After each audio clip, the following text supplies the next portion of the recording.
Hello, everyone. It's Jamal Thomas. Welcome to the Progressive Soapbox. Guys, I have an awesome guest with me today. I have Laura Steiner. Lauren Steiner. She has a show, Robust Opposition. And it's funny, I was introduced to her. I think it was this, I would see a video here or there. And I said, that woman is a pit bull. And eventually we ended up getting to talk. She's awesome. And so I am fortunate to have her on the show. Lauren, please tell the audience hello. Hello, audience. I'm happy to be on your show, Jamal. All right. So we have a list of things that we were going to talk about today. Which one do you want to start? So North Korea, Sam Ronan. Let's see, what was the other ones? The primaries. What do you want to start with that? I kind of want to start with Sam Ronan because I think that's the fastest one to get through. So just for people who don't know, Sam Ronan gets pulled over, and I can show the video, but ultimately it's Sam Ronan is driving. He gets pulled over. Cops pull lights on him. He takes a few turns, goes into his driveway. You hear screaming from this maniac cop who's screaming at the top of his lungs. Sam Ronan is Facebooking the entire thing. So the entire thing is on Facebook Live. And Sam Ronan is like, you guys are on Facebook Live. You guys are like, he's just kind of asking the officer, why are you doing this, etc. The officer tells Sam to get down. Sam defiantly says no, and then further goes into having this back and forth. You can look at this video, and if you knew nothing about anything else, you just knew how cops behave, you knew that this was not going to go well.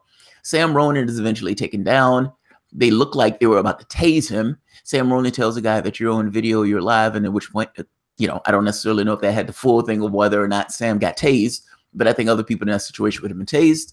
And Sam Ronan gets taken away. Now, I think I did that justice on what fundamentally took place. No. Go for it. Okay, what you didn't get is the part before he started Facebooking Live. Okay, right. I saw that now. Nico House put that up. Nico House, the cops I saw that, the dash cam video.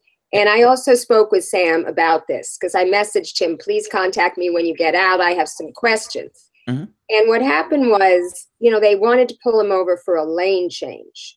And he wouldn't pull over. And like you said, he made a couple of turns. He went into his own driveway. So right then and there, he wasn't obeying the officer. And if I were an officer, now I'm just playing devil's advocate here. If I were an officer, I would be concerned about that. I would think that person is maybe trying to evade, you know, arrest or capture or whatever. Right. You know, because the normal thing for a person to do is to pull over immediately as soon as possible. Fair enough. So he didn't do that. And then the next thing that he did was he got out of his vehicle, which they never want you to do. Because I do this sometimes too. And they said, get back in the vehicle. He refused to get back in the vehicle. And only after he refused to get back in the vehicle did they start saying, get on the ground, get on the ground. And that's when he started Facebook Living. So I think those 2 points are really important because you have to imagine what they might have thought. And then he's back talking them. Now, I don't have a problem with back talking the cops. I do it all the time. But that's my white privilege. And that was his white privilege. And I was saying to him, Sam, be careful about righteous indignation and making a big deal about this, because people of color, and you can speak to this, Jamal, maybe you didn't have this reaction, but people of color would have gotten shot for any of those things that he did. Honestly, I did a video on this. And, wait a minute, I'm getting feedback. I did a video on this. And my response to what Sam did was to stop the video and like, oh my God, I don't know anybody of African American descent or Hispanic that would have did that. Like get on the ground. No. I was like, wow. I was like, wow. I think in the video, I literally stopped the video within the first few seconds and said, Sam could have gotten shot. Literally, he could have gotten shot. Because I understand this idea of white privilege and everything else, but that privilege, there may be a higher percentage of African Americans that get shot or killed by cops. That's true. But there's still a majority of whites that get killed by cops. It's like that privilege only goes but so far. Sam was lucky he didn't get killed that night. That's the way I looked at it. I will give you this. It is true that Sam, he was doing the lane changes thing, like where he was just going when they were trying to pull him over. I thought that was weird when I saw the video, and I was like, That's a little strange. But I was trying to give Sam the benefit of the doubt, thinking that maybe he didn't know the cop was specifically for him, or he was trying to go to his apartment because he felt more safe there. I got to be honest, I don't like being one-on-one with police officers in any scenario. I try to avoid them in the same way I try to avoid criminals and maniacs. So I'm not shocked if he was like, I want to get here in somewhat of a safe space. That being said, I did think it was weird, the jumping out of the car. I don't think I've ever jumped out of a car at a traffic stop. Like, it never occurs to me to jump out of a car at a traffic stop.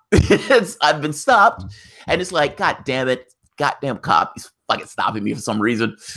And getting out the car, nothing occurs. Like, so that's the first point. So I agree with you on that. That one's a little weird, jumping out of the car. All of that, taking all that to be true, their behavior was extreme. Like, at no point in that situation was there conflict de-escalation, which is my issue with all of this. It's not that I disagree with you that Sam was kind of a little bit over the top in his behavior, like this kind of righteous indignation. Why are you stopping me? Why are you stopping me, sir? Like this type of stuff. But that righteous indignation didn't necessarily need to escalate to, we need to take him down and potentially tase him, if that makes sense.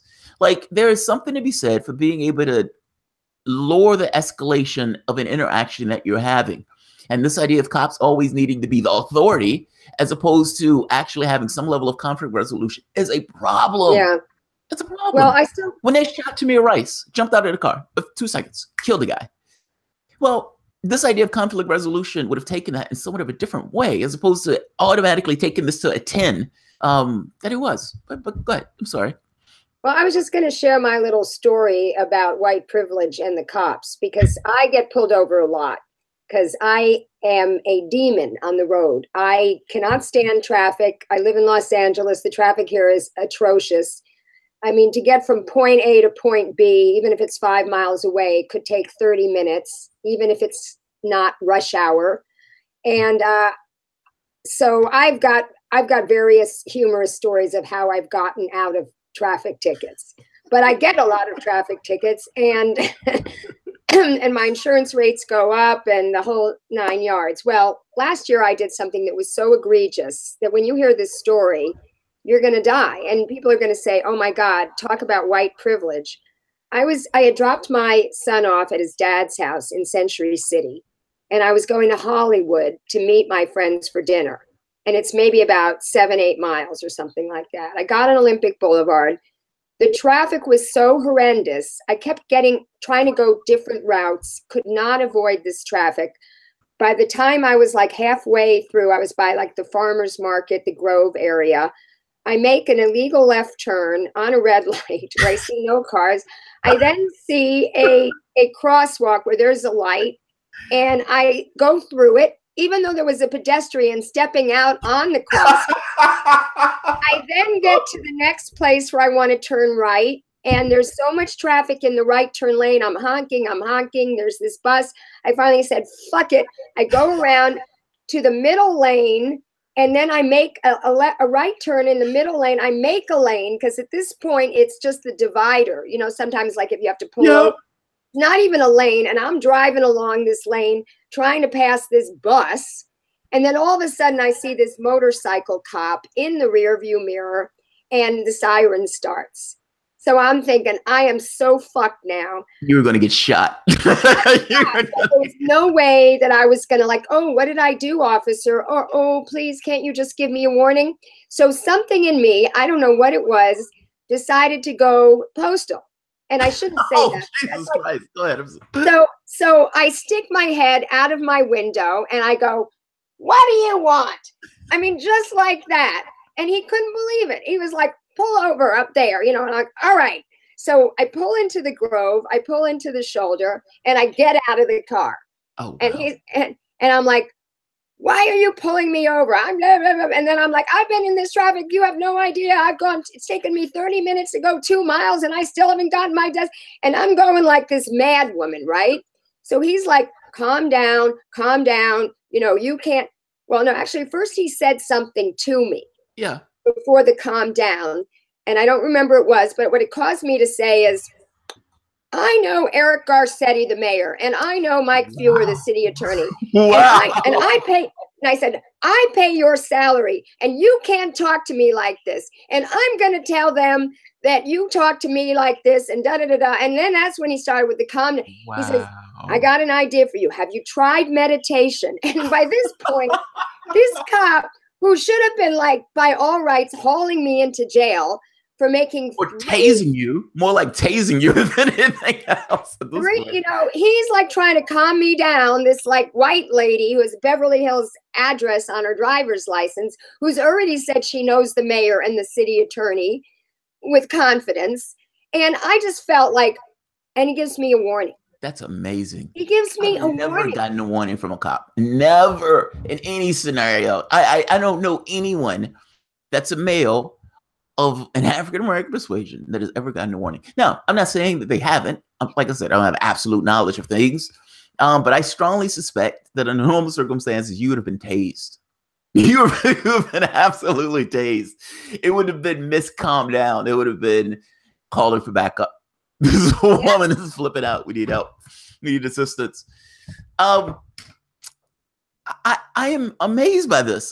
David Chappelle has this joke where David Chappelle talks about having a white friend, and that the white friend is the one who does the talking to the cops because he's the one that has a chance of having this stuff gets pulled over. He talks about one time where they get pulled over, and his friend is like having a go at the cop, and the cop.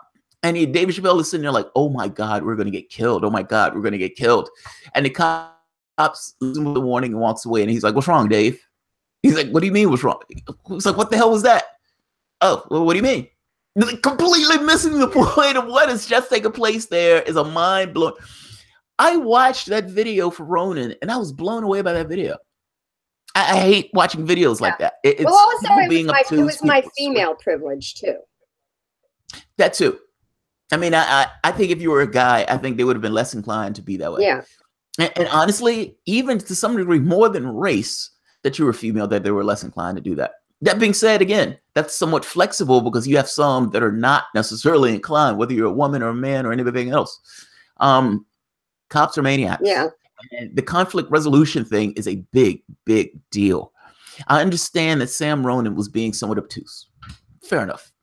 Like, you know, it's a little weird to say you're going to Facebook the whole thing, but whatever. I understand it. I don't know if he was like, I'm going to make this up. Whatever. Getting to the point of needing... Let me ask you this. Do you honestly believe that they needed to get to the point where they were literally physically putting him on the ground as opposed to talking to him? Do you know what I mean? Like talking to a person as a human being, as opposed to get on the ground, get on the ground, get on the ground, sir. That. Yeah. Well, that you look like a maniac. And for the most part, you are creating your monsters in the way people perceive you and going after you. The thing of, sir, you did multiple lane changes and you wouldn't pull over. You can understand that we have some kind of feelings about the way you're doing that. And we don't know if you are some, that's a different conversation. And that conversation with me engaging with him as a human being stops me from having to put my hands on him and some other guy to have, you know, wrestling to the ground and all this other stuff. I got to tell you something. Your training is not to be a human being. And I'll give you an example. That's my point. This past Sunday, I was live streaming a protest at the Otay Mesa Detention Center, Immigrant Detention Center, which is run by Core Civic, which is the new name of the Corrections Corporation of America, private prison corporation. And we were down there, about 200 people, protesting the fact that they were detaining these people that were merely seeking political asylum. Yeah. They were separating them from their children. They were keeping them in inhumane conditions. And it was a wonderful protest. And I decided to step over the line from where they had put these cones.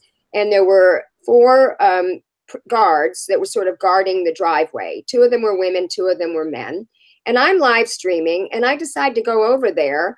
And I say first look at the woman, and I say, tell me, ma'am, are you a mother? Do you have children? And silent. She was stone-faced. And then I said, because I'm just wondering if you're a mother, how you would feel if they took your children away from you. Yeah. you had no idea what happened to them simply because you were fleeing, political persecution. And one of the other guards said to me, step behind the cones, ma'am. I'm like, why can't you answer? You can answer. You're not representing them. You can just answer as a human being right now. Why can't you answer?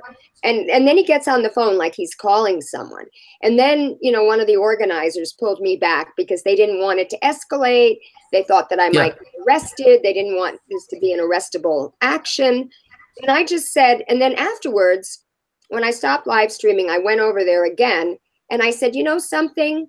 The way I said, it would behoove you in the future when someone asks you a question like that and you're being live streamed, and over 7,000 people have seen this, which is a lot for me. I mean, it's not 30,000, it's not 300,000, but 7,000. 7,000 people, still a lot of people. A lot for me. And so I said, because all you did was reinforce my viewers' perceptions of what private prison corporations and their employees are like. Yeah. Inhumane, only care about the dollar. And then the reporter from the San Diego Tribune came over and asked me what I had said to them. And I told him, and he put it into a little video piece that was in the article that was on the cover of the San Diego Tribune that day. Wow, nice. So that was kind of good. That was like what we call earned media. That was awesome. Yeah. But I feel like, they're trained to respond in that way, to be completely dispassionate and not display their humanity. Now, you're right. They didn't have to go, that extreme with him. Yeah. But I just, when you're talking about, oh, sir, I understand you're having feelings with the way we put, I just don't see that. That's the way therapists talk. No. I understand. Don't misunderstand me. If the person is being overly aggressive, yes, I get it. If the person is Sam Ronan wasn't showing signs of aggression. And you're right. It's the way therapists talk.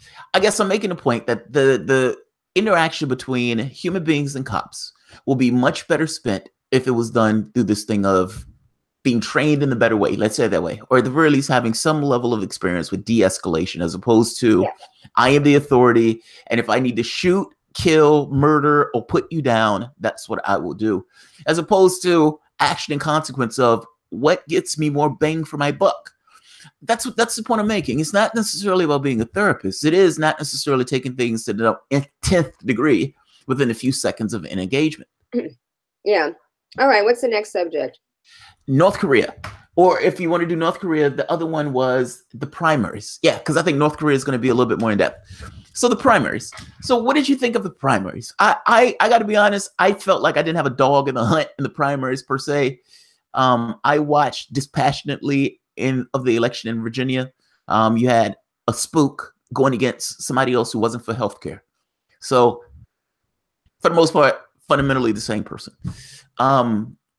What was your take on the primaries? Because one of my takes was apparently lefties were taking a hit in these primaries. Or am I misunderstanding this?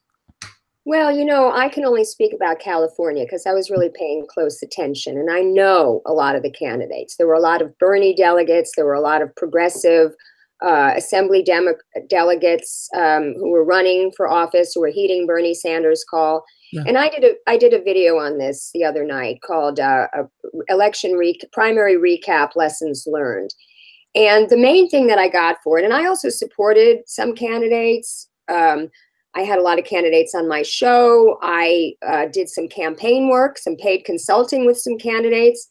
And my main thing was that our corporate free candidates did not do well. And that was kind of the line in the sand for who was the real progressive. I actually did a series. I had 7 different candidates in a series of shows I did called Will the Real Progressive Please Stand Up? and I interviewed Levy Tilleman, who taped that conversation with Steny Hoyer. I was the first independent journalist to get an interview with him after that.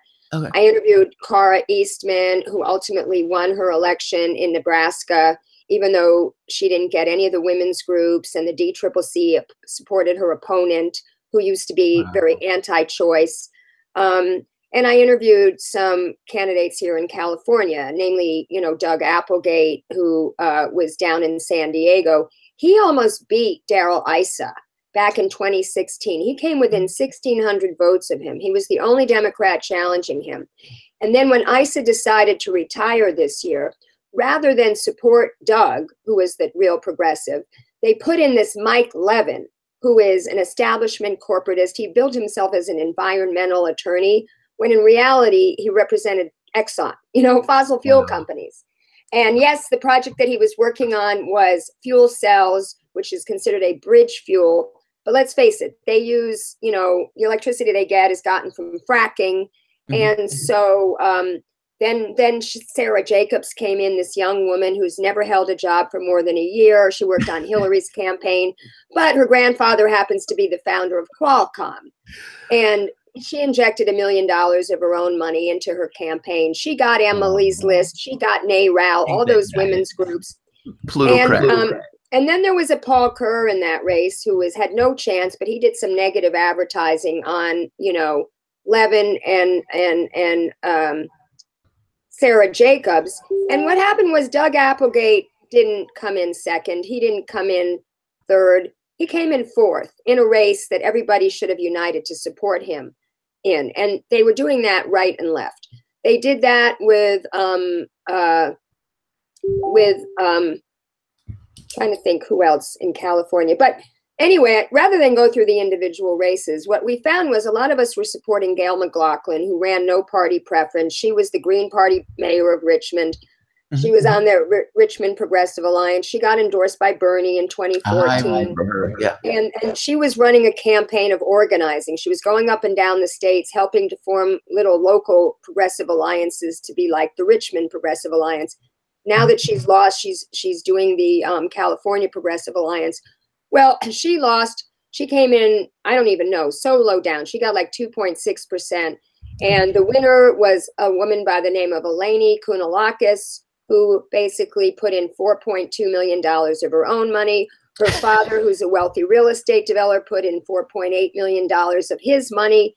So these millionaires are buying the races. And then the ones that, like, say, Ryan Grimm and Dave Diane in the Huffington Post, the ones that they tried to say are progressive, like Katie Porter, who's in the runoff in Mimi Walters' district, and Katie Hill, who's probably going to make the runoff in Steve Knight's district.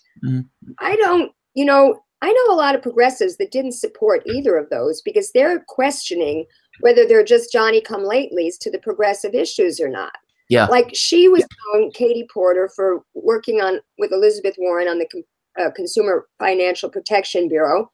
But then she also worked for Kamala Harris in the Attorney General's office when she did not prosecute Steve Mnuchin, for the fraudulent foreclosures that One West Bank did. Yeah. So she started saying Medicare for all towards the end of the campaign. And what we now know is the Democratic Party instructed people not to use the term single payer. Even Cara Eastman said she's not going to use that term. And they use Medicare for all. And then they talk about we need to move towards Medicare for all. That's the key. Or else they talk about universal health care. Like even Gavin Newsom, who was the nurses candidate, who they put their thumb on the scale by endorsing him in 2016 before there were any other people in the race. He started backing away from our single payer bill, SB 562. So I feel like it's very difficult to run corporate free unless you're running for president of the United States and you have every progressive in the country supporting you, like Bernie. He was able to run competitively against Hillary, may have even raised more money than Hillary from small dollar donations. However, when you think about that, we were running candidates in local races, city council, state assembly, state senate, federal races, Congress, Senate. We had 4 candidates challenging Dianne Feinstein. So was it going to be Kevin DeLeon, who had the most name recognition, or was it going to be people I supported like David Hildebrand and Pat Harris? And then you had TYT putting their thumb on the scale for, Allison Hartson, who basically skipped 7 debates that friends of mine organized in Pasadena, in Torrance, in Ventura County, in the Inland Empire. She confirmed for these debates, and then she didn't show. So she thought she could just go on TYT and run it, and no, she didn't do well either. Pat Harris got more votes. That's wow. That's Okay, wow. That's brutal. That's utterly brutal. So we had progressives had a lot of losses in California, but I figured out 5 races. Maria Estrada, here's a lesson learned. Maria Estrada is taking on Anthony Rendon because Anthony Rendon shelved our single payer bill. Yeah. She got 7,600 votes, and those are all new voters because Anthony Rendon got the same 25,000 votes he got in 2016. His Republican opponent got the same 12,000 votes he got in 2016. So these like 7,690 votes that Maria got, all new voters. So if we converge on that district, he's not well liked in his district. And it's not just because of single payer. It's because they have a lot of environmental problems that he has done nothing about. So if we converge on that district, also my friend Elizabeth Warren, who we call California's own Elizabeth Warren, because they have the same name. She came in neck and neck. She beat by a few hundred votes the establishment Democrat. Good for her. Archie Castellano, who beat the Republican incumbent in San Diego, she beat her in San Diego County. She lost to her in Orange County, but she makes the runoff. Then Robert Rivas, who is, comfortable. I think he came in first in Northern California, San Benito County. He led the anti-fracking effort from the city council. Mm-hmm. And then Javanka Beckles, if she wins, or Dan Kalb, who's another progressive in 15, against Buffy Wicks, who we call Buffy the Bernie Slayer, because she ran Hillary's campaign in California. And she got a lot of money. She got the Democratic support. She got the elected official support. And Tony Thurmond, by the way, who is running for school public instructor and against the charter school guy, we have to support Tony Thurmond, but he really screwed Javanka because he's African-American, Javanka's African-American, but Javanka's corporate free. So Tony, even though they served on the Richmond City Council together, got this woman, Rochelle Pardue, another African-American, who was on the city council in another community, to enter the race to split the black vote. No way. Yes. Oh, that's awesome. Because they have such a thing as the Legislative Black Caucus. And like the Latino caucus, they take a lot of corporate money. So they didn't relish the idea of Javanka, who's pledged proudly to be corporate free, to join their ranks. So Buffy Wicks, the white woman, Buffy the Bernie Slayer, joins with Tony Thurmond to support, Rochelle, who didn't even place. I mean, so now it's like Javanka is 552 votes behind Dan Kalb to make the runoff. But even if Javanka doesn't make it, I'm still going to support Dan Kalb. And I'm suggesting that we support these 4 candidates that I named, plus Alex Villanueva, who is the reformist candidate for LA County Sheriff. He made the runoff against the existing Sheriff, Bob McDonnell. Bob McDonnell was supposed to clean up the corruption. Our old Sheriff, Lee Baca, is in jail, along with his deputy, Paul Tanaka, for corruption and kickbacks. No way. And horrible conditions in the jails. So Bob McDonnell was supposed to clean it up. He didn't clean it up. Actually, Alex Villanueva was the whistleblower who blew the whistle on these conditions. And he is in the runoff. So I'm suggesting that if we can get our shit together, which is dubious, if all the Bernie-crats in California can get behind these 5 candidates and we win, then we show that we are a real force. But we have to be strategic. What happened was every Bernie-crat and his uncle decided to run for office, and then Bernie comes here last weekend, the weekend before the primary, and doesn't endorse anybody, doesn't campaign with anybody. The only candidate he endorsed in California was Nanette Barragan, who I held a fundraiser for her. I thought she was going to be progressive. She's great on the environment. But guess what? She co-authored the anti-BDS bill in Congress. No way. Are you shitting me? Yes. And that's the person that Sanders endorsed? Yes. And she voted with the other Democrats to water down Dodd-Frank. That is profoundly anti-free speech. Not only does profoundly anti-free speech. That bill. Yes, that's villainous and treasonous bill. Yeah. So what happened was he does 3 rallies on behalf of First, he comes to Disneyland on behalf of the Disney workers in Anaheim. Yeah. Then he goes to Carson on behalf of the longshoremen. Then he goes to LA on behalf of the Real Justice PAC, which was Sean King and Patrice Cullors. Right. I saw that one. And I live streamed that. BLM, Black Lives Matter thing. And there were thousands of people going to his rallies. And what did that do? It took the volunteers off the campaign trail in the last weekend of Go TV, Get Out the Vote, to go stand online to hear Bernie, who doesn't mention one single candidate from the podium. Why don't you? That's man, you've said a lot there. So there are three things I want to hit. When TYT first started supporting candidates, the Justice Democrats thing, there were a few of us who said, I didn't like it when when Hillary Clinton was propped up by MSNBC. And the way that MSNBC would coddle Clinton on a lot of the stuff and not give coverage to Sanders. It seemed grossly unfair, and it seemed extremely, it's like, it's so over the top. It took Sanders halfway into the campaign before they even acknowledged that the man existed. Yeah. So this idea with TYT, my thing was the idea of fusing a media company with a political body. This media company is supposed to be honest and straightforward when it's giving its news, whereas politics is just full of bias. I mean, let's be honest. These guys are liars and these guys are full of bias. And you have the situation where TYT now has candidates that TYT likes in the same way that the media has their candidates that they liked. I didn't like it when the media was kind of edging out Sanders and supporting Clinton. I don't necessarily like it when TYT is picking winners from the same way. I think it feels weird to me. You have a media company, and my thing was, you are going to have other lefties in the race. Like there's going to be some situation where there's one lefty that TYT says, yes, we're supporting this one lefty. But what happens when you're in somewhere like California and there are like four lefties who are trying to run in a particular district and you say, this is our guy? Now, TYT will also complain, however, that the DCCC is choosing candidates also. The DCCC comes out, puts their thumb on a ballot and says, we want this guy, Steny Hoyer, telling the person to get out the race. While TYT is also saying, we like this person. Allison Hartland, and the person that you're saying was on that network constantly. Constantly, every time she's, a preview for this. If I'm not mistaken, she was even doing part of like talk shows like every Wednesday or something, like some insane amount. They picked their winners in the same way that the DCCC was picking their winners. They didn't like it when the DCCC did it. Apparently, I guess they're okay when they're doing it. Oh, and the other part, that is a brutal record of failure from someone on the left in California. That is painful.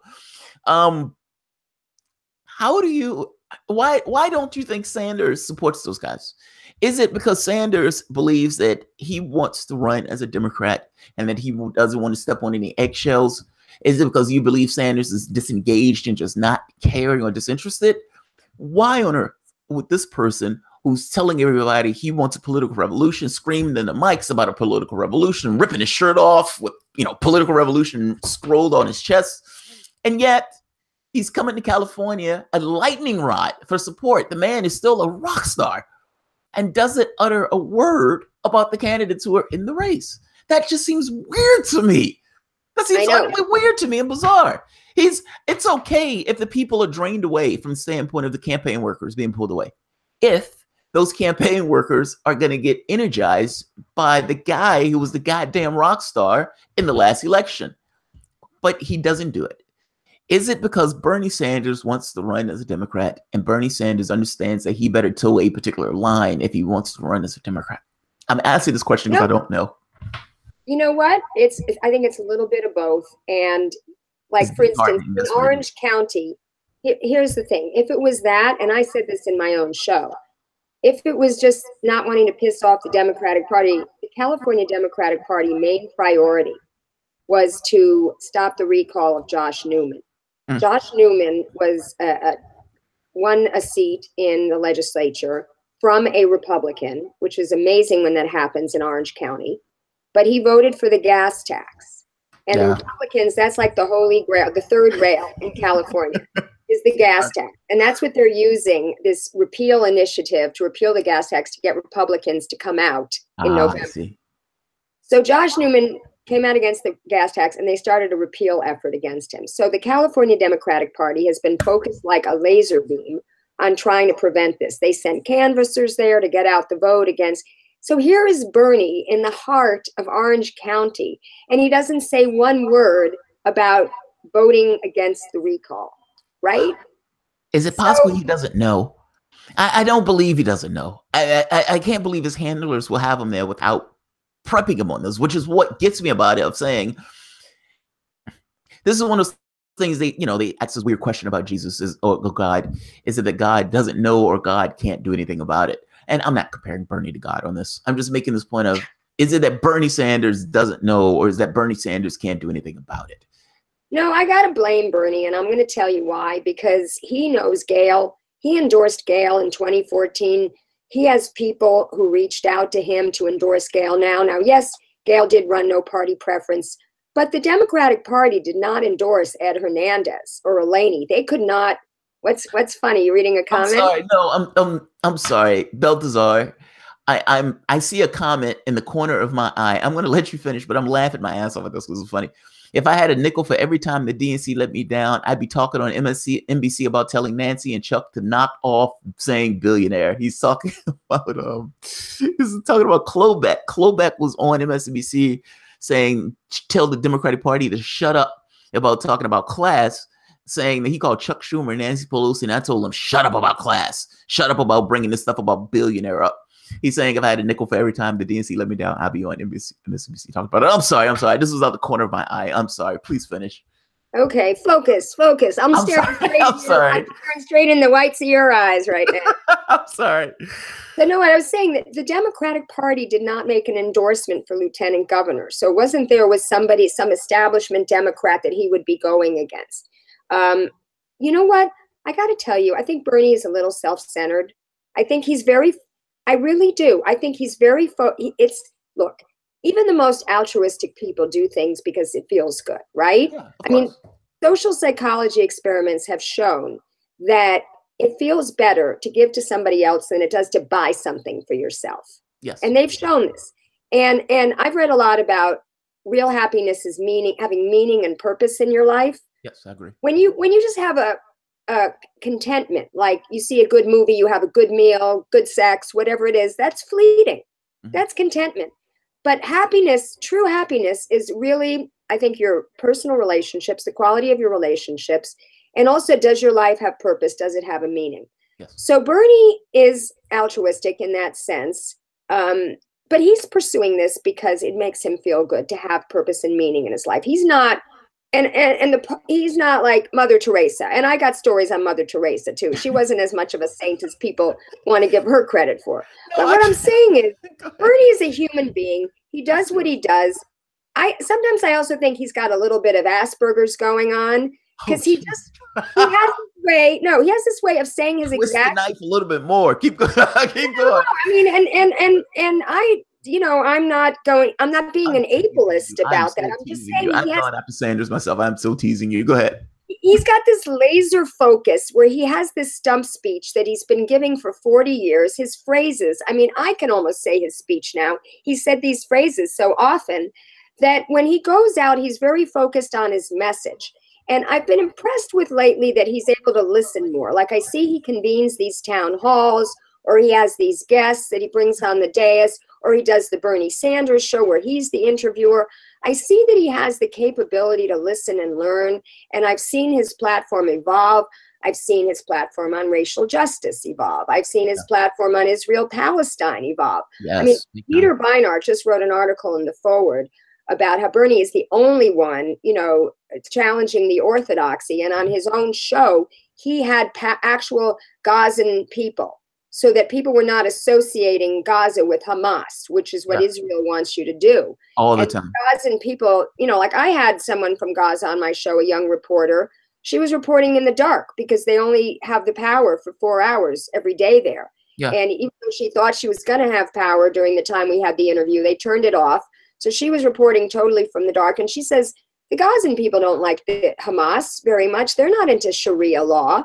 Yeah. But, that's who they've got over there. And so what Bernie was doing was very strategic, was he was having actual Gazan people there so that Americans could understand that in their mind, but so Bernie's evolved on that. He's also evolved on, I think, imperialism. He's talking about you know, these wars that we get into for regime change. He just was on a panel. I was like amazed by what he was saying. Jimmy Dore did a whole show on that panel. But then just yesterday, he says something about Trump negotiating with this murderous dictator, this, whatever.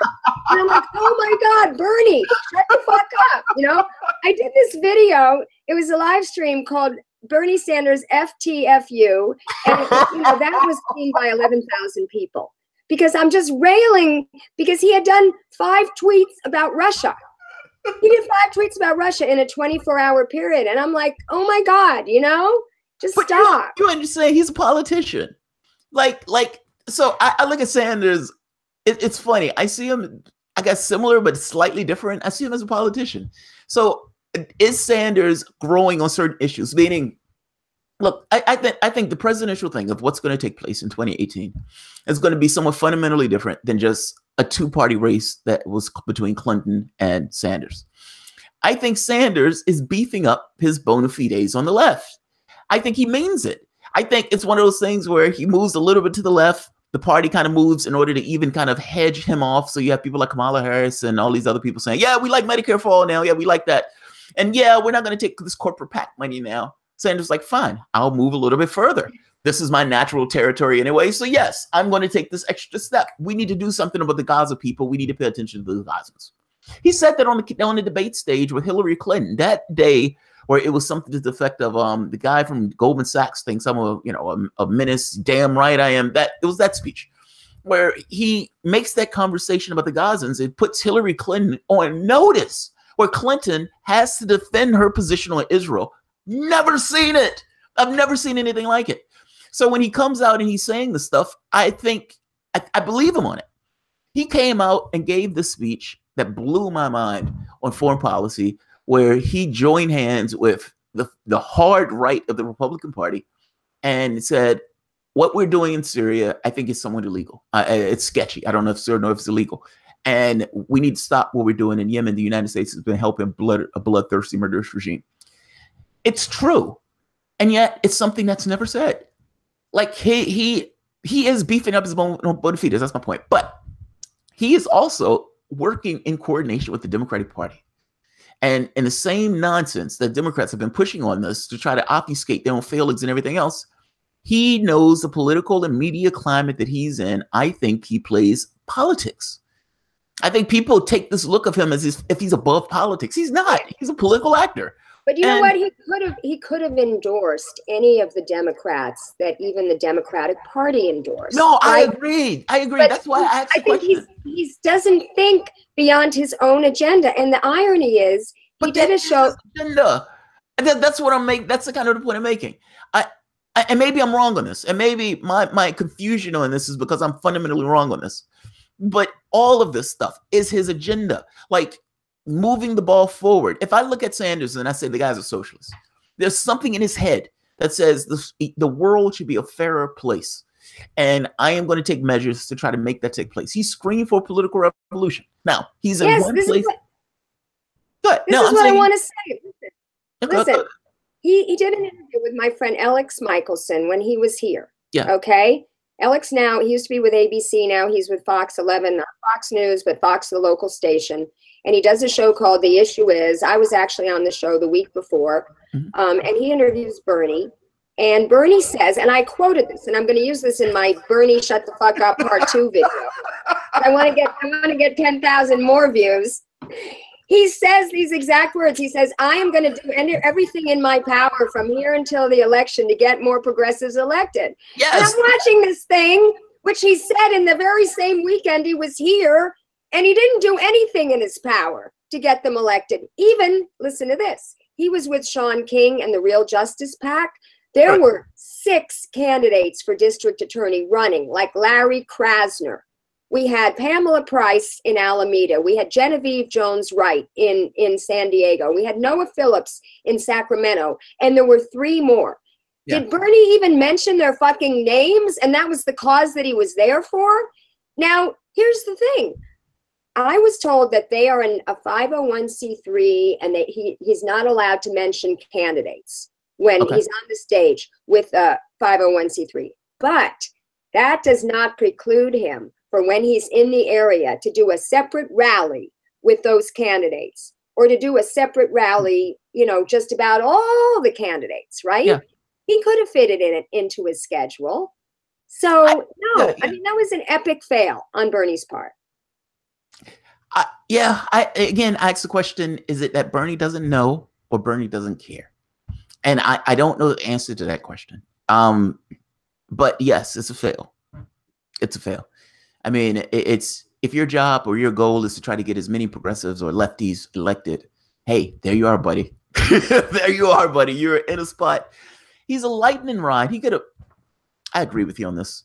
Look, he could have sent an email to his California list. He could have done a robocall. He could have, you know, there's a million ways that he could have helped candidates that wouldn't have even involved a lot of time on his behalf, you know?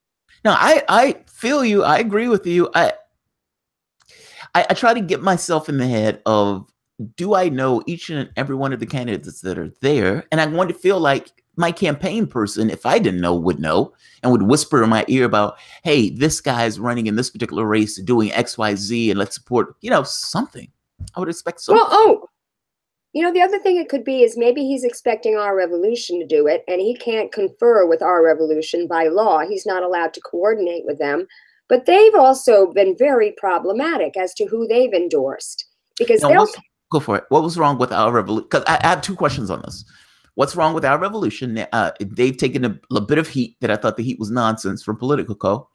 And I want to talk about Khanna, because you've had the conversation with Khanna since we were talking about the primaries and people that are giving endorsements. If we're talking about people giving endorsements. So what's been the problem with Our Revolution? Because let's be honest, you're far more plugged in to the people in this case than I am. So I look at this stuff from a glass. You get to see more, I guess, more contact. What was the problems with Our Revolution?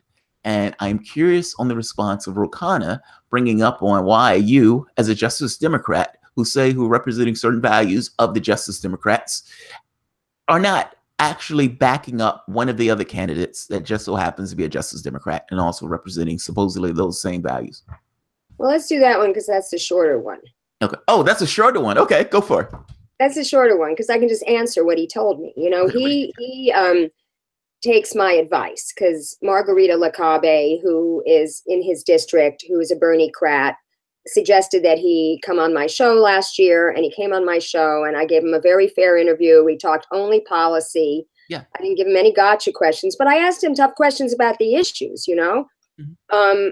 And so he's kept in touch with me, and he emailed me a couple of weeks ago that he wanted to come back on the show because it's been about a year. Mm-hmm. So we're trying to set it up. And in the meantime, what happened? He sent me an article that where he came out about Yemen. Right. And he also did this thing with this jobs program, like a guaranteed jobs program. And that's what he really wanted to talk about. So I was trying to think because Kate Aronoff did a great article in, I think it was The Intercept, where she had Stephanie Kelton and Dean Baker, both of whom I know. I thought maybe it'd be great to have all three of them on the show talking about this jobs program and really drilling down into how it could work. You know. Yeah, but I like her. So anyway, he sent me this thing like just last night when I didn't even find out until I went on Twitter at the end of the evening, basically that he had endorsed Joe Crowley, because I don't spend a lot of time on Twitter, but that's where you can go to get the latest news. Yeah, that's why I live on Twitter. At this point, I live on Twitter. So apparently this happened earlier in the day that he endorsed Joe Crowley, but when he emailed me this article that he had written that was in the Huffington Post about how he was taking a different stand than the Democrats on Yemen, I wrote back, great article, but bad move with Joe Crowley. Yes. So even for friends, bad move, buddy. Yeah. So then he emailed me back.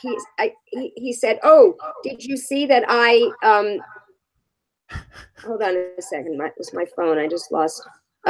He said, "Did you see that I dual endorsed Alexandria?" Because apparently he'd gotten, the Humanist Report. Mike Figueredo started the ball running, just basically saying how disappointed he was, and everybody started commenting, and maybe they were tweeting Roe, and so he's one to be very sensitive to the perception of him by the progressives.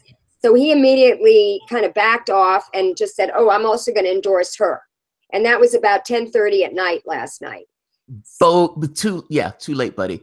It doesn't work that way. I'm sorry. It wasn't too late, but it also, I said, how can you? So this is what he said. Oh, I dual endorse.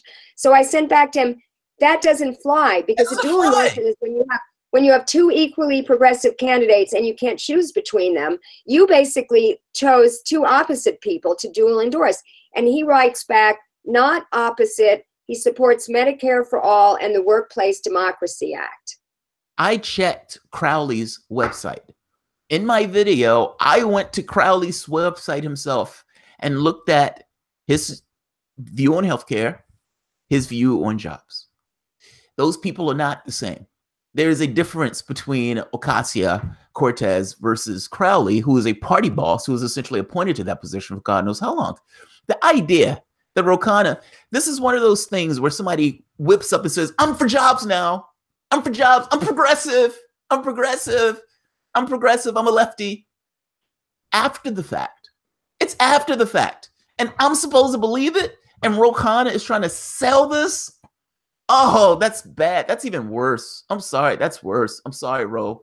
I think Ro is a perfectly affable guy.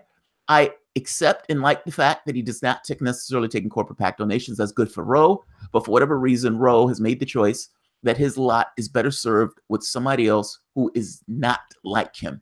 And that is dramatically problematic. Tell me that there's a problem with this. Or am I missing something? A person who's supposedly a Justice Democrat. There's only a few Justice Democrats as it is. These guys are supposed to be boarding the ship and resoling the Democratic Party. And Ro, one of the few, supports somebody. Whether this guy is just his buddy, whether Ro thought he can get some political advantage later on if this person wins, I don't know. It smacks of Elizabeth Warren being cowardly, not supporting Sanders. That's what it smacks of. It supports Elizabeth Warren not standing up for the Standing Rock thing, calling herself a Native American, but at the same token, not standing. I'm sick of the political cowardice. Now, I don't necessarily know what Ro was getting out of it. And like I say, I think Ro is a perfectly affable guy.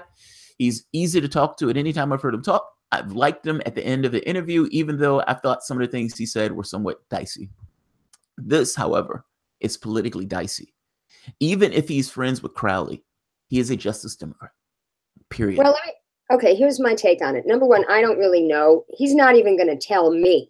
Even though we're friends, he's not even going to tell me what's really the reason that he did it. I feel you. You're probably right. It probably has to do with this guy's somewhat of a party boss, and he well, what he told me, he also was not familiar with Ocasio's record, and he can't be familiar with it. It's not like the Justice Democrats have a maestro conference call once a month where they all, commiserate. No, I mean it's Shycott and Alex. But they should. He's a justice. Come on. These guys, Cenk Uygur and some of these other guys, even when they separated, they've said we are boarding the ship. They've told lefties like me who said that you're not going to get what you're trying to get out of the Democratic Party, not going the way you're going about it. They told me I was nuts and I need to fall in line and I support all these lefties because they are boarding the ship and they're going to take it over. These guys are hyped up about it. And I'm like, yes, maybe. I don't necessarily think it's going to work, but if it does, I'll pat you on the back and I'll say, good job. The DCCC has been working, full stop. They try to put their particular people. Nancy Pelosi is screaming a better deal. And yet the people who are going to implement that, they've been keeping them out of office. Khanna, one of the few Justice Democrats that are out there, comes across as not supporting the other Justice Democrats. I guess that's what I'm getting at. And I understand he doesn't have God's knowledge. He doesn't have this absolute knowledge of the other political space. But look, I'm going to give an endorsement. He gave an endorsement. I'm going to differ with you on this because I do know him a little bit, and you know better than I do. Like I said, you're more plugged in, so go for it. He's really trying to be the Bernie Sanders of the Congress based on policy. He's taking some very unpopular positions with the Democratic Party, especially calling them out on Yemen and, aiding Saudi Arabia and the human rights violations that we are enabling in Yemen. I mean, that's very brave. Ted Lieu used to do that. Ted Lieu, who's my congressman, who I voted against, I voted for his Democratic opponent, who is completely unqualified and who didn't even campaign. And normally I would never vote for a candidate like that. But last time I didn't vote for Ted Lieu at all. I just left it blank. I wasn't going to, I just I'm making a protest vote here, because all this guy has done for the last year is tweet against Trump and go on cable and talk about Trump. And so now I'm tweeting against Ted Lieu, my own congressman, because he promised me, I gave him $100 when he ran in 2014, because he said he was against fracking, he was against the TPP, and he was for net neutrality. Right. And imagine my chagrin when I find out the last week before net neutrality, or the last month before net neutrality is repealed, that he has not signed the CRA, the Congressional Resolution Authorization to overturn the repeal. He is the only one in California, aside from 4 dinos, we call them dinos because they're Democrats in name only. All of the other ones, including Adam fucking Schiff, had signed the CRA, right? Ted's not on there. So I make one of my videos and I'm like, I stopped doing protests in January of 2017. I retired from organizing protests, but I'm coming out of retirement to protest your ass if you put your name on that thing. And I got the activist who's going to back me up. So 3 days later, all of a sudden he signs it, It's like, and he was the one that had the bill. Before Trump was elected, he had the bill that we should stop funding Saudi Arabia.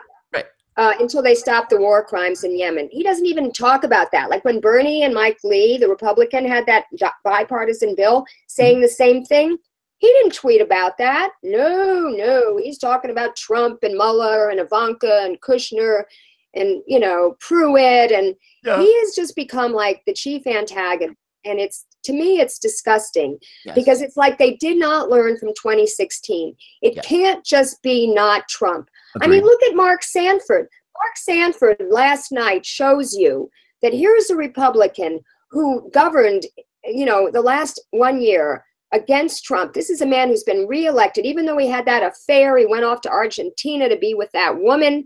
I respected him for that, believe it or not. Not necessarily the affair itself, but a Republican looking for love. Yeah, remember that was such a sweet story. I remember that. Anyway, hilarious. He loses last night to a Trump loyalist. Yes, he lost. Sanford lost. Yeah. And that's what I've been saying. You cannot win in 2018 or 2020 by being not Trump. It doesn't work. So Khanna doing this is taking principled stances, not for political reasons, and you're saying he should get credit for it. And I give him credit for it, all the credit in the world, for being a human being and saying, I don't like the murdering of people, starving people in Yemen. I give him credit for that. That's just being a human being. If he's making these positions because these positions are coming from ingrained, then that's how you're supposed to make positions in politics. Yes, I give him credit, but at the same token, come on. I mean, what's the thing? Okay, here's my question. Would we rather he dig in his heels and not endorse her? I mean, he tried to make up for his mistakes. So then I said to Marga, my friend who knows him, I said, why didn't he just rescind the endorsement? And she said, you're not allowed in the Democratic Party to rescind an endorsement unless the person is guilty of some sort of crime or other egregious violation. It's just not done. So he did the best thing that he could do. And I want to end the circular firing squad, because we have to support, when we have somebody who is really, by policy, the Bernie Sanders in the Congress, we have to stick by him, even when he makes a mistake. It's like our child. We have to, like when our child makes a mistake, we don't want to whip him upside the head, smack him upside the head and punish him for a public flogging. We want to say, okay, Ro, you messed up this time, but I know you can do better. Let's pay more attention to the people that you endorse. Maybe run it by me, Fair enough. I'm being a hard ass about this. But I am being a hard ass about this because of the political climate to which I am in. And I'm sick of cowards. Do you know the thing in Seattle with these guys passed resolution in order to deal with the homeless population in Seattle? The government of Seattle, in order to deal with the issues and the problems associated with the problems of Seattle.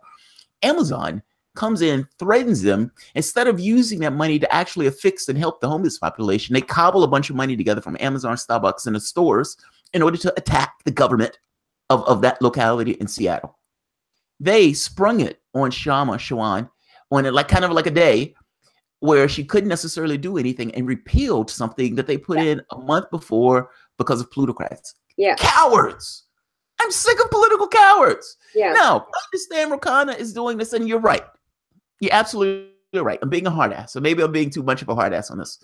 He is trying to make up for it, and he's not being tone deaf where he completely ignores, the public outcry over this.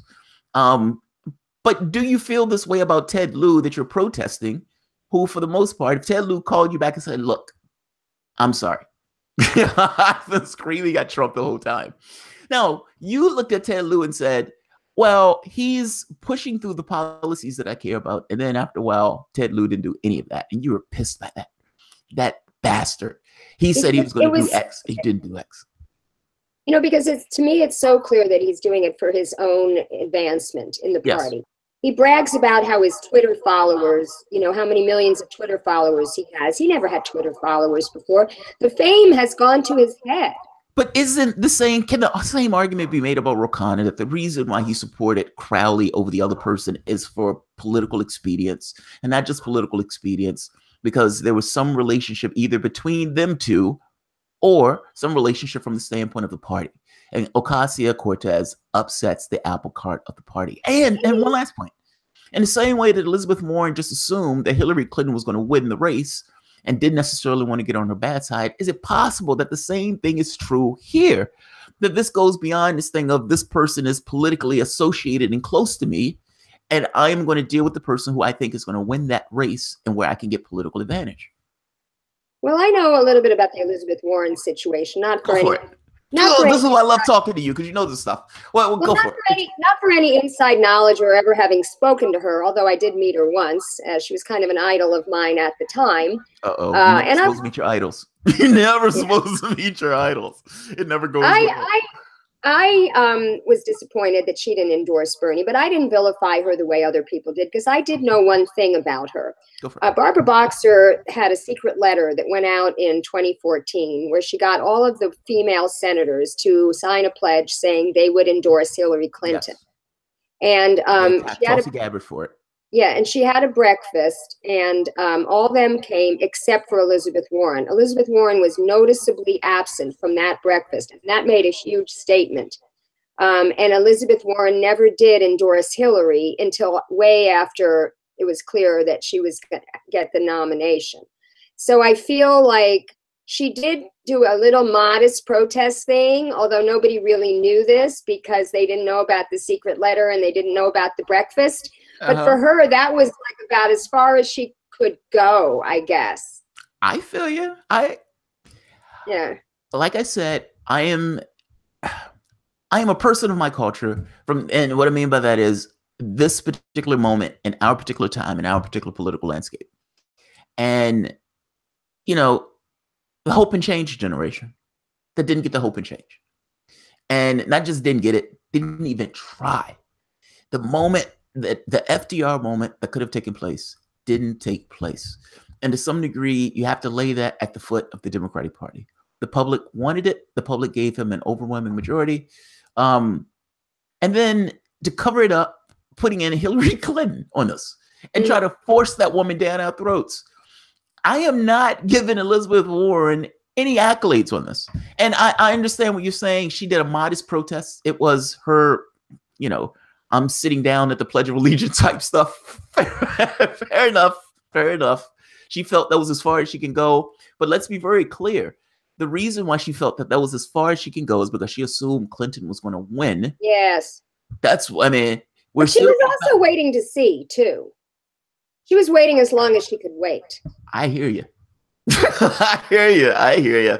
I think I partially agree with you on the Khanna thing. I'm being somewhat of an asshole on the Khanna thing because my feeling is this guy's your political ally. And I've seen it happen on multiple occasions where somebody who is a natural political ally for somebody doesn't get the nod because of the stuff that's either going on behind the scenes or stuff that they think they're going to get political advantage, as opposed to this is the person who's my political ally. Both of us are in the same organization, and I'm not getting denied. Like, imagine for the moment, if you have 4 people or 5 people, all of the people associate themselves as being of a particular gang, and one person in the gang is stepping out, taking somebody else in a rival gang out to dinner. You would think, but you're making an assumption. You're making an assumption that I still say is not in evidence, that all the Justice Democrats know each other, that they operate as a club, that they, I really don't think he knew who the hell she was, to be honest with you. That's fair. And the other thing is, I want you to think about the Sam Ronan situation and how you wanted that cop to talk to Sam Ronan. Oh, sir, I understand that you were upset that I want you to talk about Khanna in the same way that you wanted that cop to talk to Sam Ronan. So give him the same courtesy, because look, I'm going to tell you what's going to happen. If we don't have his back, he's not going to have any reason to have ours. I don't hate Sam. I don't want to misunderstand this. I don't hate Khanna. Like I said, I think Khanna is extremely affable. Every time I've seen Khanna, well, he's more than affable. Nice as could be. He's not just a nice personality. He's a deep thinker on policy, and he spent a lot of time crafting this job for everybody proposal and how that's going to work, which is very radical.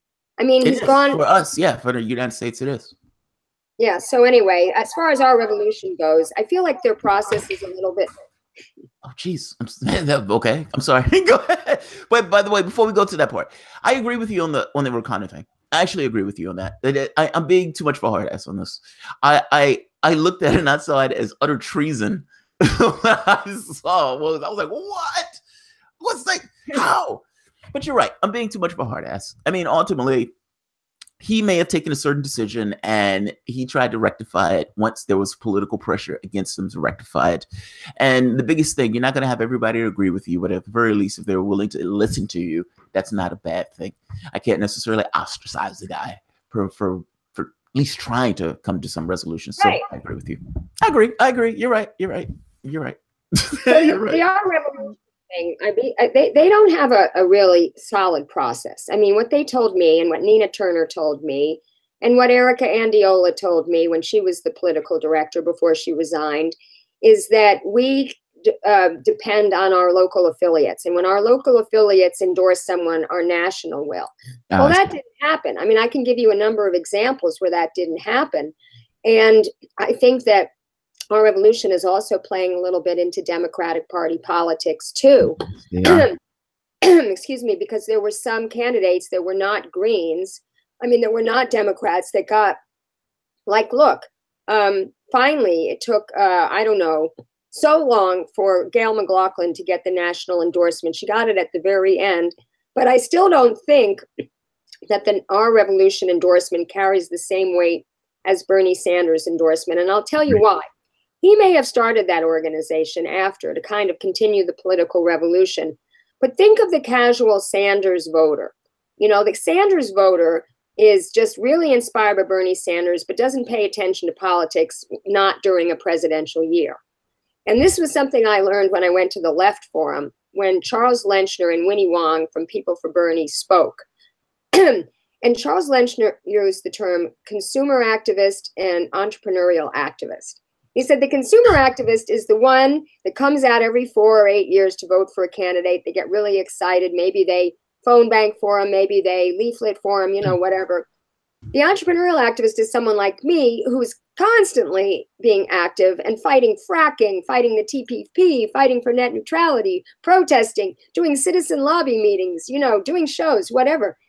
He said that that's what we needed to do with People for Bernie. We needed to marry the entrepreneurial activist with the consumer activist so that we educate those people on the issues so that afterwards they stay engaged in politics. And I did see, and this is why Kevin Zeese from popularresistance.org, who's a Green Party member, who always used to accuse Bernie, he says, oh, he's just going to sheep herd people into the Democratic Party and then endorse Hillary, And I said to him from the very beginning, even if he does that, what I'm doing is I'm using the Bernie Sanders campaign in this way to educate people about the issues so that they'll stay active about the issues. And I've seen it happen.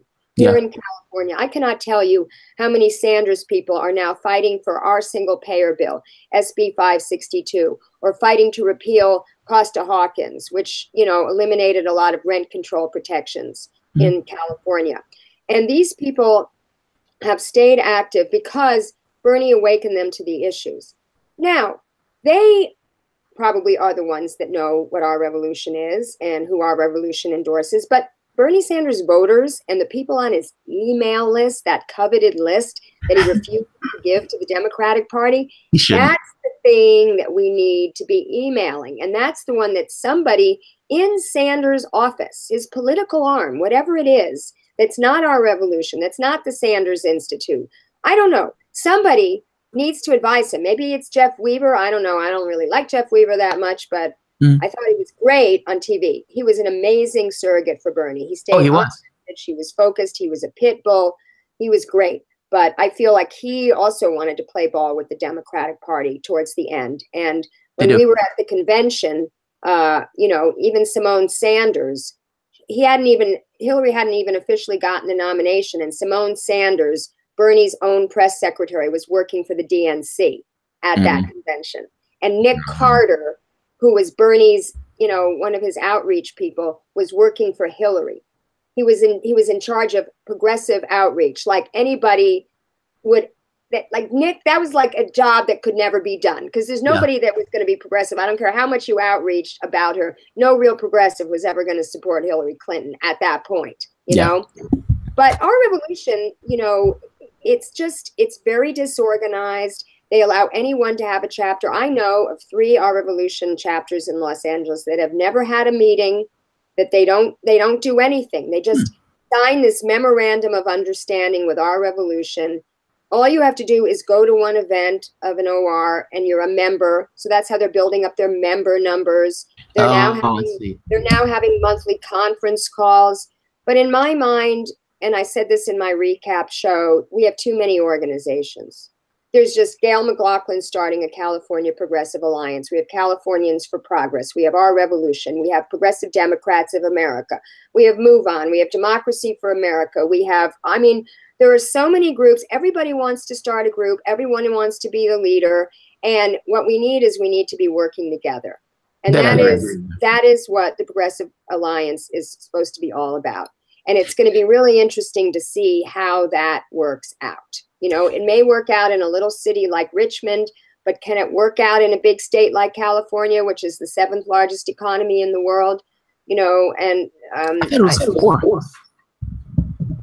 I thought you guys had moved up. I thought you guys were the 4th largest. Maybe. I don't know. I thought it was 7th. You could be right. You live there. I don't. So take it with a grain of salt. I agree with you. People's Forum, People's Summit. I think it was 2017 when Sanders came and he gave his speech. And amazing outpouring of support. A ton of people there. Like 30 different progressive groups. It was insane. Like you go from like all of these little booths, all of these guys, Democratic Socialists for America, Social Select or Alternative, Swing Left, Brand New Congress, Justice Democrats, you know, just a slew of groups that are spread all out. And all of them fundamentally the same. Yeah. Let's be honest. I mean, the things that they're pushing there may be deviations when you get into like these minor scales of philosophy of sorts, kind of like, you know, like Catholics and Protestants or something to that effect, like these little minute differences from the brand spectrum of the political landscape, from the standpoint of what is normal or what happens for the last 20, 30 years in the United States. They're fundamentally the same. They're pushing for something of the same thing. And I found myself getting really annoyed going from booth to booth to booth thinking, you're the same. Yeah. Why are you in a different booth? It's like, what? This should be the People's Summit. It should just be one thing. And I know that sounds weird because I know people are going to have their own different ways of what they want to go about it. Have a Congress if you want to do it that way. Yeah. Have the Green Party, have the Democratic Socialists of America, have all of these groups come together in a type of Congress and make a decision on what they wanted to do. But stop with all of these groups. I agree with you. I agree with you. Full-throated, top of my lungs. I agree with you. I do. I think I agree with you. So North Korea, and this is going to be probably the last one because we have gone around the bond, and I think we've been going for like some ridiculous amount of time. I can't see the time frame. But North Korea, I look, people, and I've been watching some of the media, the Sam Cedars of the world, the Rachel Maddows. Rachel Maddow has lost it. She's lost it. Do you know Rachel Maddow said the only reason Trump is doing this to some degree is because Russia or Vladimir Putin wants it? And you look at and you're like, she's lost it. She's found the nearest bridge and she's jumped that bridge of sanity. She's jumped full bore like somebody diving off the end of a swimming thing. She's lost her mind. She's literally found something to do with North Korea and has worked her way around in some odd degree of logic to say Vladimir Putin. Yeah. It's amazing. It is amazing. Well, now, that's why my hashtag for her is McCarthyite Maddow. And that's sad. Maddow, I used to love that show. And I realized people say Maddow has changed. I don't think Maddow has changed. I think our perception of her has widened, kind of in the same way that I use this, and people think it's a weird analogy, but supernatural. I mean, that's supernatural. True Blood. Essentially, Sam, the dog, you find that Sam had murdered somebody by season 3, and you're like, oh my God, he just murdered somebody. Sam hadn't changed. Only your perception of Sam changed. It's the same thing. Rachel Maddow, during a degree where Bush was in office, seems like a lefty because you can easily hit Bush on this stuff that's lefty stuff. It's not that hard being a lefty when the guy's out there drone bombing and starting another war. Now, and Keith Olbermann, same thing. Loved Keith Olbermann. Do you know Keith Olbermann was on The View apologizing to George Bush? Think about that. Oh my God. If I don't know, I'm ancient. I'm 40. I'm going to be 41 this year. It is within my political awareness to look back at the videos on YouTube of Keith Olbermann and George Bush, and then look at the nastiness that takes place with Keith Olbermann apologizing to the man that killed 1 million people because he needs a way to work in his head of attacking Donald Trump. This is something similar to what was taking place for the North Korea thing. Donald Trump comes in office, and yes, he is belligerent. He is over the top to North Korea. And yes, he could have precipitated a war in that part of the world. I agree with all that. By the same token, North Korea, even during Obama, was firing missiles. It wasn't like this was a stable scenario that was taking place and Obama had it all under control and the world was nonsense. Now, I don't like Donald Trump. I think he's over the top and belligerent. But just because I don't like him doesn't necessarily mean that each and everything that takes place and that he does is somehow a horrible and nasty thing. He was able to get some level of agreement with North Korea to extend the peace process. If that means North Korea is not firing off missiles, good. Should they get rid of the nuclear process? No. No. That would be horrendous. Go ahead. Am I wrong? Right? Am I off the rails? Am I being too much of a peacenik about this? What do you take on this? Well, here's the thing, and I want to delve into a little bit of the history because I think we need to talk about the history of Korea. First of all, it was always one Korea until 1905. Well, even past that, until the Korean War, actually. 1905, Korea was invaded by the Japanese. They were imperialist colonizers, and they took control of that country. And Kim Jong-il's grandfather, who was Kim Il-sung, was a freedom fighter. He was communist, but he was not backed by Soviet communism. He was his own communist. And what he was trying to do was, shake off the yoke of colonialism. He was trying to get rid of the Japanese. And he actually started these provisional people's committees in North Korea, in Korea, to have a democratic structure for governance. And Russia did not interfere because you have to remember,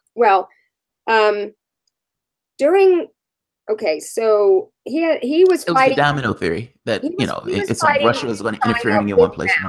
He was fighting in China with Mao, who was trying to overthrow Chiang Kai-shek and that whole imperialist regime also. And because remember, China and Russia and Korea are contiguous with each other geographically. So the Japanese came in and during World War II, of course, we beat the Japanese. So we were going to have them surrender on, and then we decided we're going to carve this up because he tried to get recognition from the United States, the Korean People's Republic. and we wouldn't recognize them. In the same way, we wouldn't recognize Ho Chi Minh. Ho Chi Minh wanted to meet with Roosevelt. He was another communist trying to liberate his people from French colonial imperialism, and came over to meet with Roosevelt. Roosevelt wouldn't meet with him. He was another communist who also was not working with Soviet communism, just like, you know, Fidel Castro was not working with Soviet communism. Now, did the Soviet communists support these groups when they could? Yes, but not even to the extent that the U.S. supported South Korea after the war, as I will tell you. So they had an agreement. Roosevelt, Stalin, and Churchill had an agreement that the Red Army would stop at the 30th, whatever the parallel is, the demilitarized zone. And in 1945, that happened. But what they wanted to do was have these democratic people's committees throughout the whole country.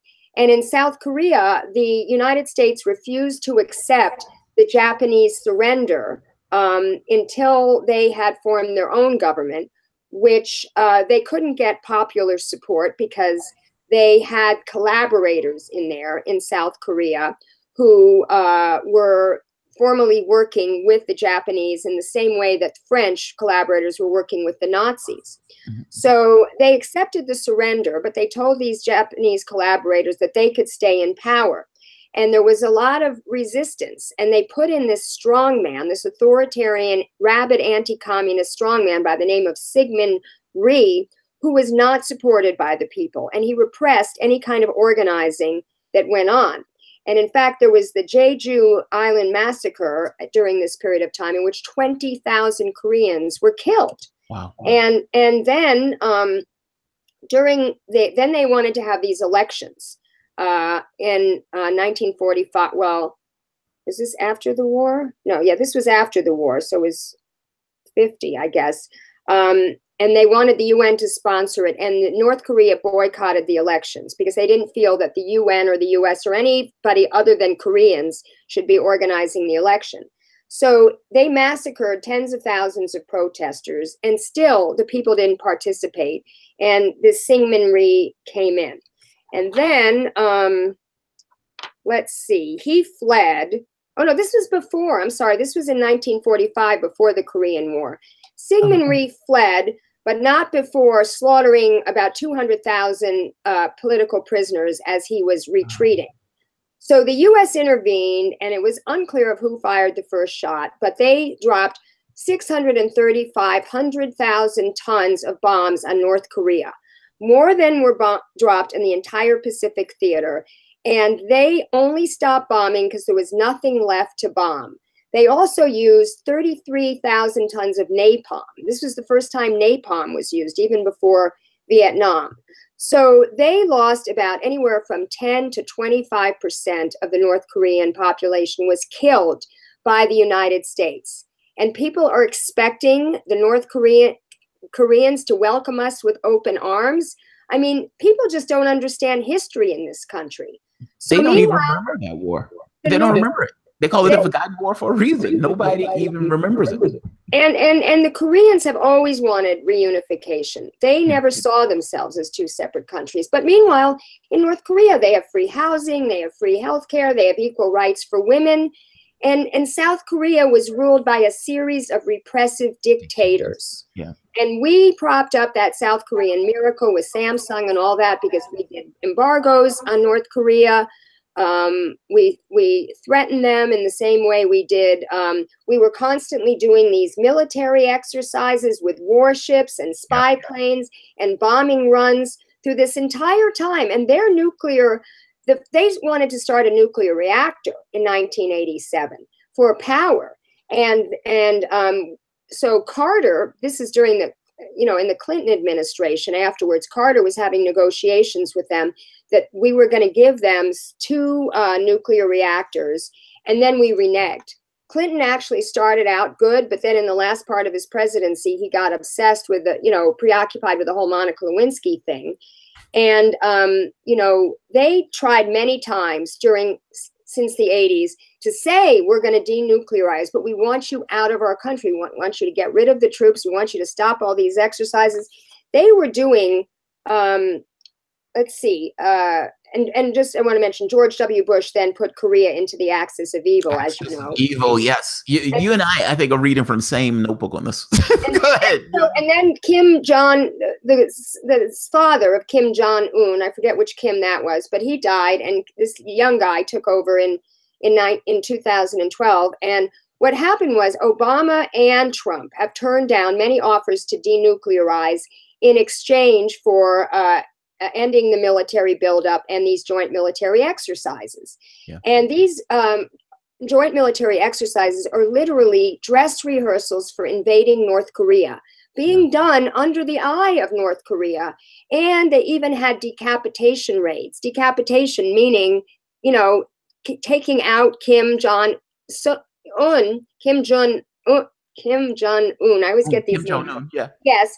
And having regime change. So if they expect, you know, that to make North Korea into the boogeyman, as they have done, and to say, you know, first of all this stuff about him killing his own uncle, him having all these military, you know, these prisoners in gulags, who has independently confirmed that? We're getting that from defectors, defectors who are probably on our payroll.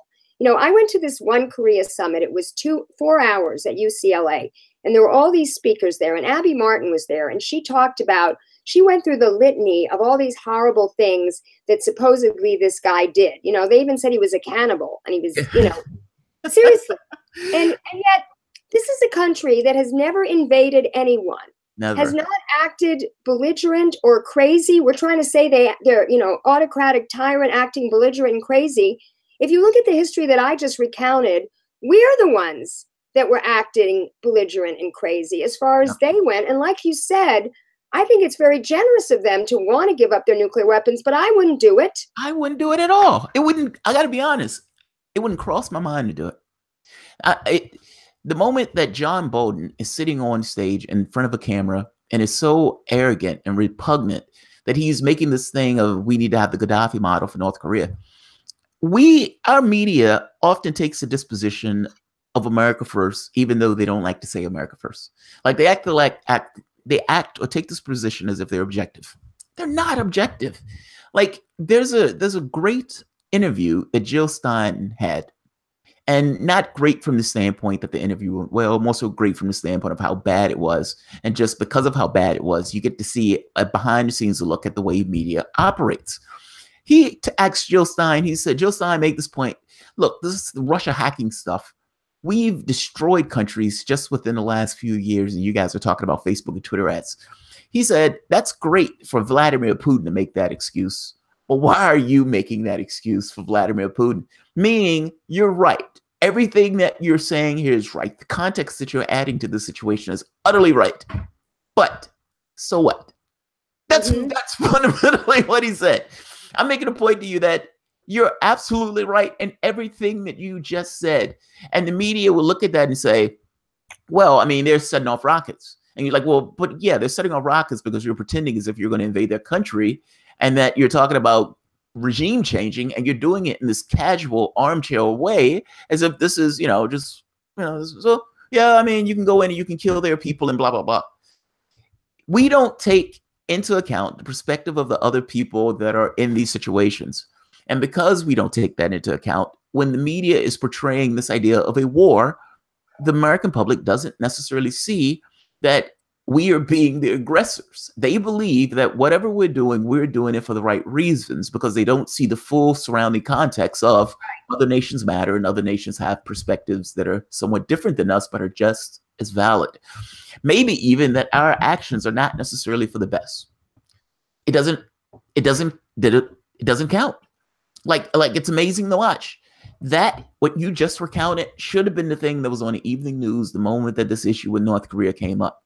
You would never get that history recounted on the news. No. Never. Now, I'm also going to post in the comments, because I'm not going to read this whole article, but it's an amazing, to the point of why you even wanted me to be on the show.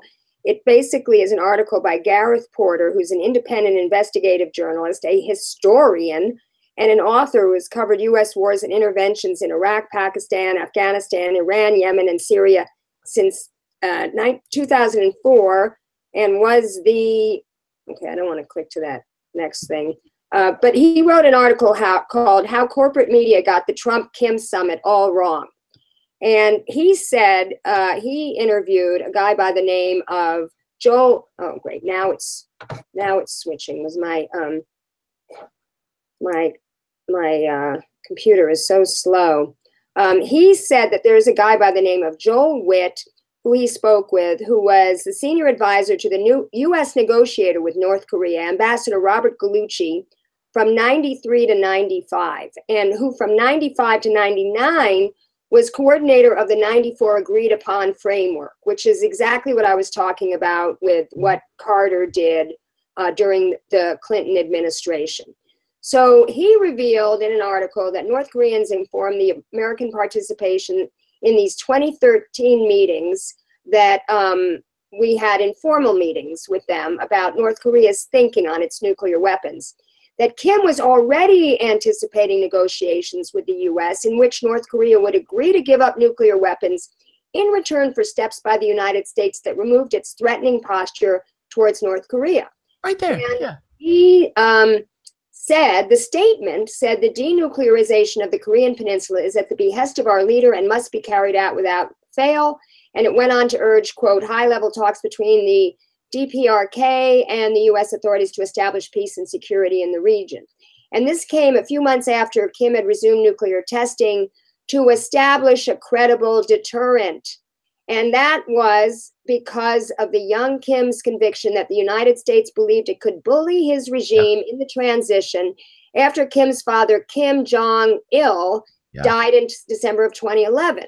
But they also told him that the new buildup would be of limited duration only until it became possible to improve relations with the United States, saying that he was pursuing military capability primarily to serve as an incentive for Washington to come to the negotiating table and as a set of bargaining chips to obtain what it really wanted, an end to the hostile policy towards the regime. Yeah. And it goes on and on. It's a very interesting article, which I'll put in the comments. But that seemed to be like when they destroyed, there was one article after the next, but one of the things that kind of came through was it seems like they wanted to come to the table. Like destroying the thing. They blew up one of the nuclear tunnels and, those type of things in order to kind of make this work, despite the things that John Bolton was saying. They still wanted to come to the table for this particular negotiation. I think anybody who's being honest looked at this and said they were using nuclear weapons as a deterrent, not because they were trying to attack somebody. I don't even know where you get where people would get the argument of they're using this in order to attack who? Who have they attacked? Right. Who have they gone after? They might have been firing off missiles, but those missiles, they weren't. Look, I looked at this and say they're using this as a deterrent for the same reason that Iran was trying to get nuclear missiles as a deterrent. You have an imbalance of power in that part of the world. You have people who are being unfair with this idea of being able to attack them. And because they don't have weapons, they can't necessarily defend themselves adequately. It makes all the sense in the world that if you were in a situation where you had a great disparity of power, you would at the very least want the capacity to bite the living shit out of the person who is hitting you. I can't win, but I can bite the hell out of you, which will give you second thoughts on trying to go after me. Yeah, media has gotten it wrong. I guess the question is, did media get it wrong because media is incompetent or because media is corrupt? Well, you know what? Here's the thing. They're trying to ding Trump at every step. Yes, they are. And I'm finding myself in a position of defending Trump when I hit Trump. Me too. And I don't want to defend Trump. I hate that position. Let me give you an example. Yesterday, the appellate court overturned or voted against the Justice Department, who was trying to not approve the merger between AT&T and Time Warner. Right. Now, why?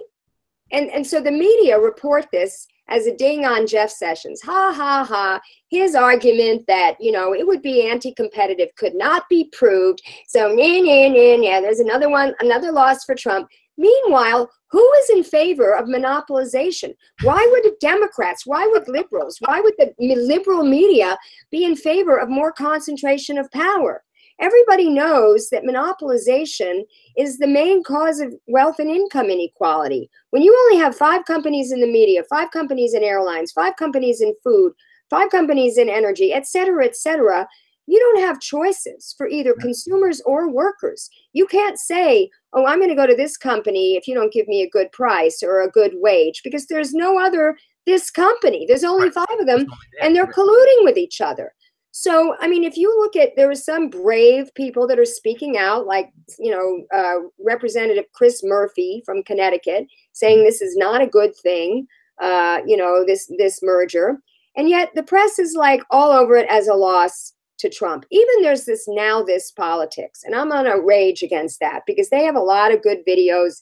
They live stream Bernie Sanders stuff. They live stream a lot of protests. I get a lot of good stuff by watching them, but they also are so snarky about Trump. Like, oh, look, he thinks he's going to have diplomacy with this guy, and, or something about the Crimea. I remember one thing they said about the Crimea, like, oh, he wants Russia in there, even though Russia violated international law when it annexed the Crimea. Meanwhile, I love the way they say that without any level of self-awareness. Historically, Crimea was always part of Russia. It's always part of it. And there were a lot of people that wanted to stay there, just like in the Ukraine.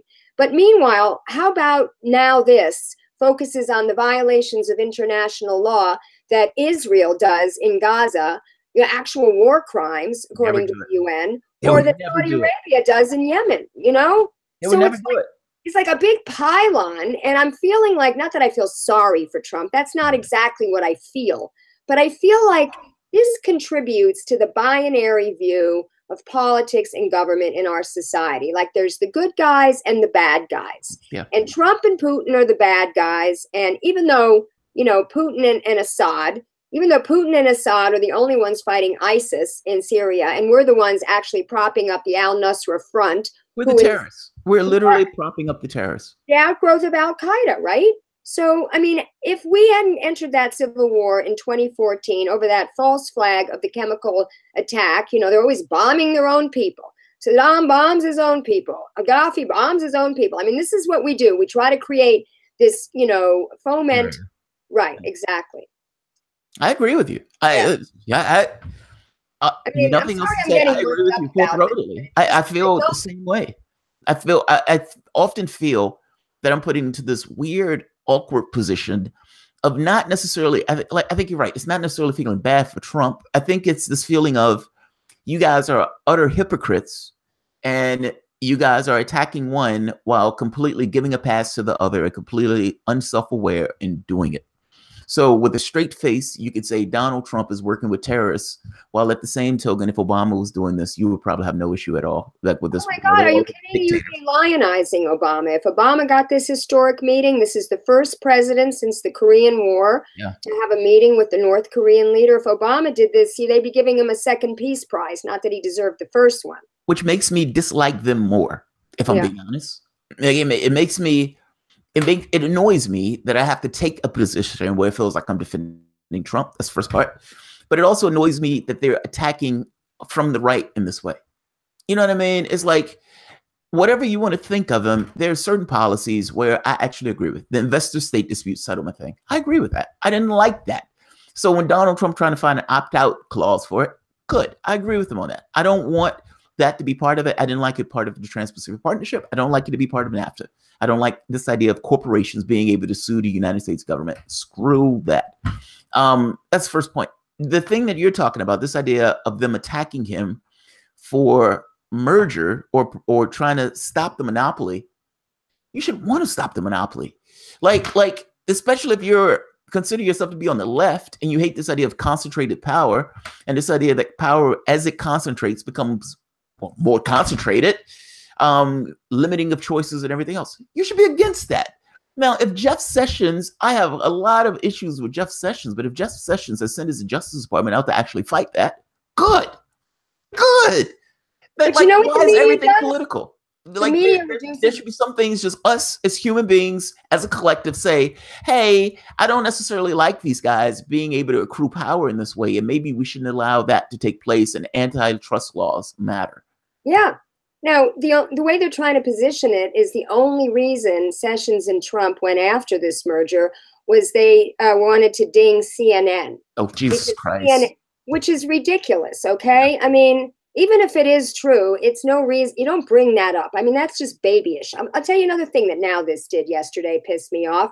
They put this thing about, they said today on this historic day of Trump's FCC repealing net neutrality, here is Obama talking about why we needed to have it. Obama put the guy up.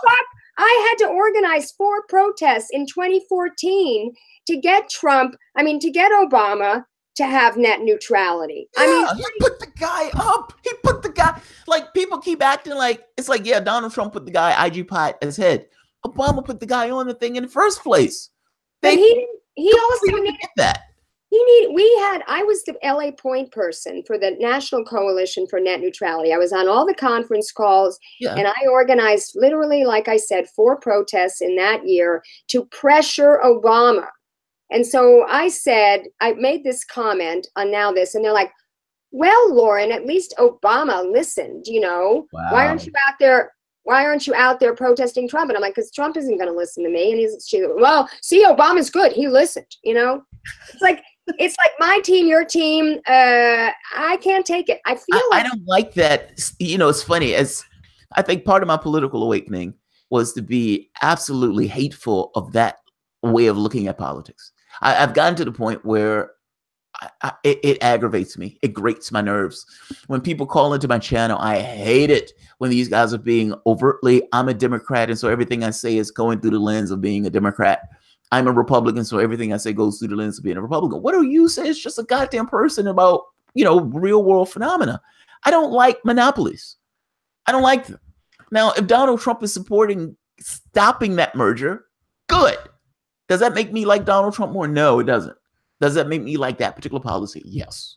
I don't like the monopolies. Right. And see, it's weird that lefties would support such a thing purely to ding Trump. I mean, it's the same thing with Oberman.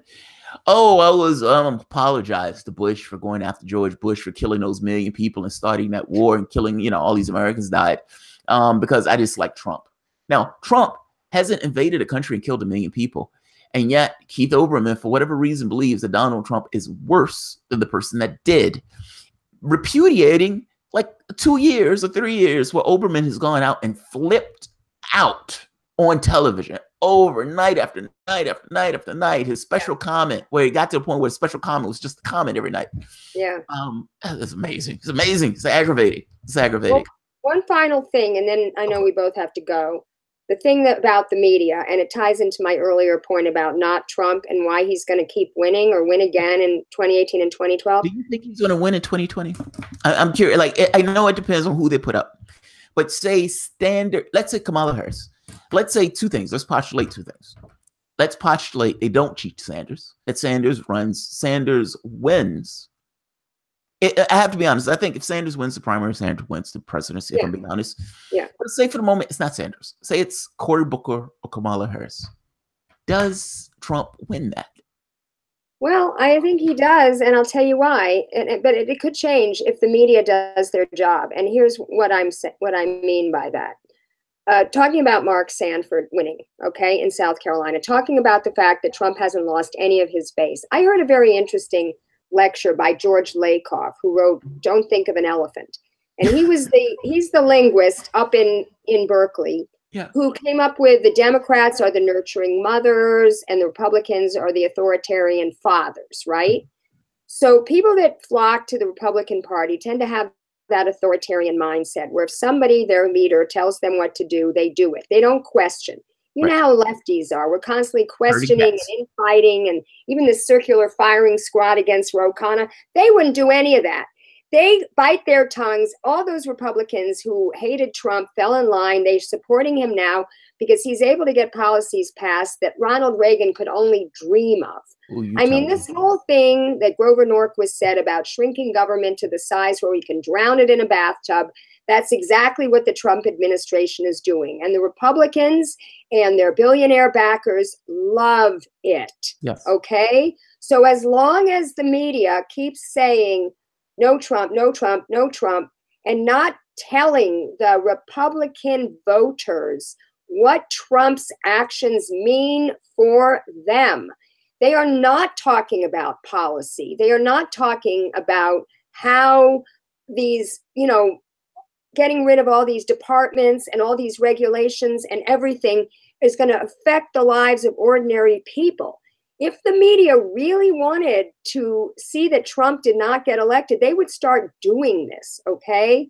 And they did not learn that lesson. They do not talk about policy at all. They're just talking about personalities and the horse race. They always do that.